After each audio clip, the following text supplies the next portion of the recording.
Hi കൂട്ടുകാരെ, എൻ്റെ video കാണുന്ന എല്ലാ കൂട്ടുകാർക്കും സുഖമാണല്ലോ. ഞാൻ ഇന്നിവിടെ പുതിയ ഒരു ഡിഷാണ് തയ്യാറാക്കിയിരിക്കുന്നത്. ഈ ഒരു ഡിഷ് ഉണ്ടെങ്കിൽ പിന്നെ വേറൊരു കറിയുടെയും ആവശ്യമില്ല. ചോറ് കഴിക്കാൻ നല്ല ടേസ്റ്റാണ് ഈ ഒരു കറി. മീൻ കൂട്ടാത്ത സമയത്ത് നമുക്ക് ഈ ഒരു കറി മാത്രം മതിയാകും. നിറയെ ചോറ് കഴിക്കാൻ പറ്റും. ഇത് വളരെ ഈസി ആയിട്ട് തന്നെ നമുക്കിത് തയ്യാറാക്കാൻ പറ്റും. ഹെൽത്തി ആയിട്ടുള്ളതാണ് ഈ കറി. ഇത് വളരെ എളുപ്പം തയ്യാറാക്കാൻ പറ്റുന്ന ഒരു ഡിഷാണ്.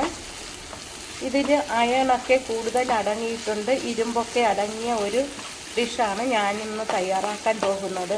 കണ്ടു കഴിയുമ്പോൾ ഇഷ്ടമാക്കുകയാണെങ്കിൽ എല്ലാവരും സബ്സ്ക്രൈബും ചെയ്ത് സപ്പോർട്ടും ചെയ്ത് ലൈക്കും ചെയ്യണം.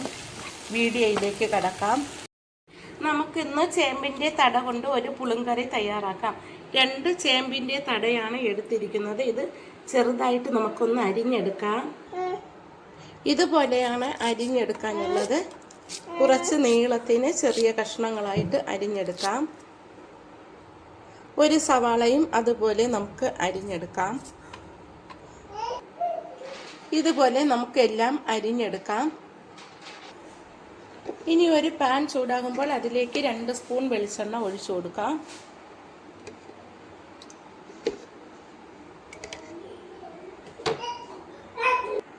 വെളിച്ചെണ്ണ ചൂടാകുമ്പോൾ അതിലേക്ക് 1/2 സ്പൂൺ കടുക് ഇട്ട് കൊടുക്കാം. കടുകൊന്ന് പൊട്ടി കഴിയുമ്പോൾ അതിലേക്ക് ചെറിയുള്ളി അരിഞ്ഞതിട്ട് കൊടുക്കാം. 2 വറ്റൽമുളകും ഇട്ട് കുറച്ച് കറിവേപ്പിലയും കൂടി ചേർത്ത് കൊടുക്കാം. 2 കൊത്ത് കറിവേപ്പിലയും ഇട്ട് കൊടുത്തു. അതൊക്കെ ഒന്ന് മൂത്ത് വരുമ്പോൾ അതിലേക്ക് സവാള അരിഞ്ഞത് ചേർത്ത് കൊടുക്കാം.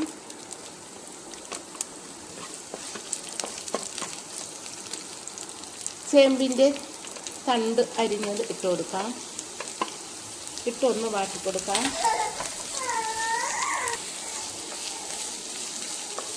ഒന്ന് വാടി വരുന്നത് വരെ ഒന്നിത് വഴറ്റി കൊടുക്കാം. ഇതിലേക്ക് ഇനി നമുക്ക് 2 പച്ചമുളക് അരിഞ്ഞത് കൂടി ചേർത്ത് കൊടുക്കാം.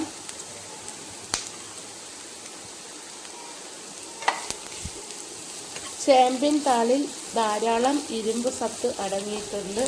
ആരോഗ്യത്തിന് വളരെ നല്ലതാണ്.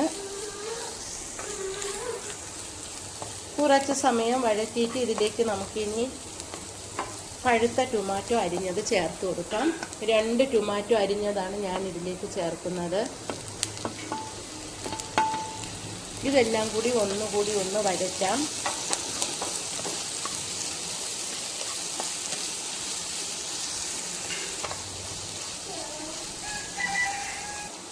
ഇതിലേക്ക് ഇനി പാകത്തിന് ഉപ്പ് പൊടി ചേർത്ത് കൊടുക്കാം.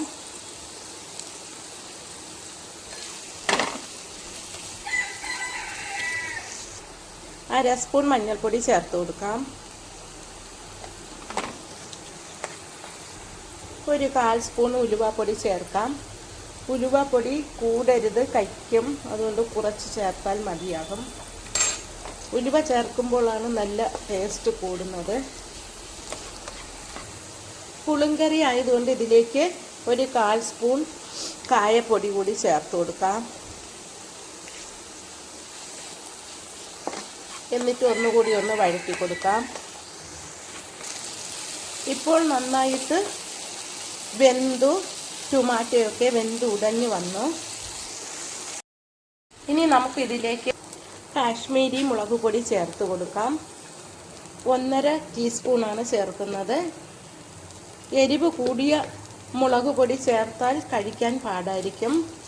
ഇനി നമുക്കിതിലേക്ക് മല്ലിപ്പൊടി കൂടി ചേർത്ത് കൊടുക്കാം. 1 സ്പൂൺ മല്ലിപ്പൊടിയാണ് ചേർത്ത് കൊടുക്കുന്നത്. ഇനി ഇതെല്ലാം കൂടി ഒന്ന് പച്ചമണം മാറുന്നത് വരെ വഴറ്റി കൊടുക്കാം, മുളകിൻ്റെയും മല്ലിയുടെയും. ഇനി നമുക്കിതിലേക്ക് കുറച്ച് പുളിവെള്ളം ഒഴിച്ചു കൊടുക്കാം. പുളിവെള്ളം കൂടിപ്പോകരുത്. ടൊമാറ്റോയിൽ പുളിപ്പുള്ളതുകൊണ്ട് കുറച്ച് പുളിവെള്ളം ചേർത്താൽ മതിയാകും. പുളിവെള്ളം ഒഴിച്ച് ഒന്ന് ഇളക്കിയിട്ട് കുറച്ച് വെള്ളം കൂടി നമുക്ക് ചേർത്ത് കൊടുക്കാം.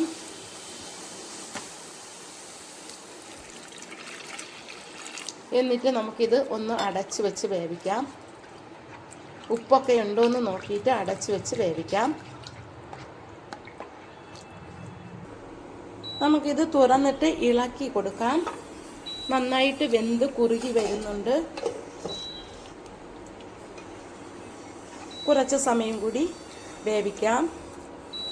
ഇത് നല്ല കറിയാണ്. പുളിങ്കറി നന്നായിട്ട് വെന്ത് കുറുകി വന്നു. ഇത് കഴിക്കാൻ നല്ല ടേസ്റ്റാണ്. വളരെ എളുപ്പത്തിൽ തന്നെ നമുക്കിത് തയ്യാറാക്കാൻ പറ്റും. വീട്ടിലുള്ള ചേമ്പിൻ്റെ തട കൊണ്ട് ആണ് ഞാനിത് തയ്യാറാക്കിയിരിക്കുന്നത്. ഇത് ആരോഗ്യത്തിന് വളരെ നല്ലതാണ്. മീനില്ലാത്ത സമയത്ത് ഇതുപോലെ ഒരു കറി ഉണ്ടെങ്കിൽ ചോറിന് പിന്നെ വേറെ കറിയുടെ ആവശ്യമൊന്നുമില്ല. കണ്ടു കഴിയുമ്പോൾ ഇഷ്ടമായിട്ടുണ്ടെങ്കിൽ എൻ്റെ ചാനൽ സബ്സ്ക്രൈബ് ചെയ്യണം, സപ്പോർട്ട് ചെയ്യണം. Thank you.